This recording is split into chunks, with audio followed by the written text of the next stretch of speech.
ബാറയ്ക്കുമോർ ഭൂമിയിലെ സകല വംശങ്ങളിൽ നിന്ന് ഭാഗ്യങ്ങൾക്ക് യോഗ്യതയുള്ളവളും വിശുദ്ധിയുള്ളവളും മഹത്വമുള്ളവളും അനുഗ്രഹിക്കപ്പെട്ടവളും നിത്യകന്യകയും ഭാഗ്യവതിയുമായ ദൈവമാതായ മറിയാമിനെയും ഞങ്ങൾ ഓർക്കുന്നു.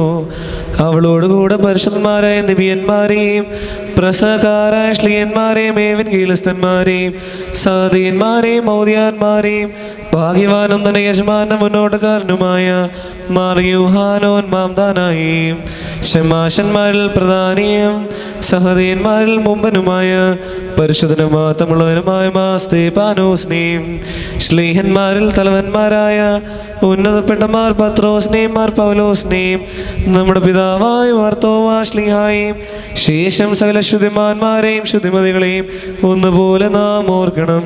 അവരുടെ പ്രാർത്ഥന നമുക്ക് കോട്ടയായിരിക്കട്ടെ. കർത്താവിനോട് നാം പ്രാർത്ഥിക്കണം.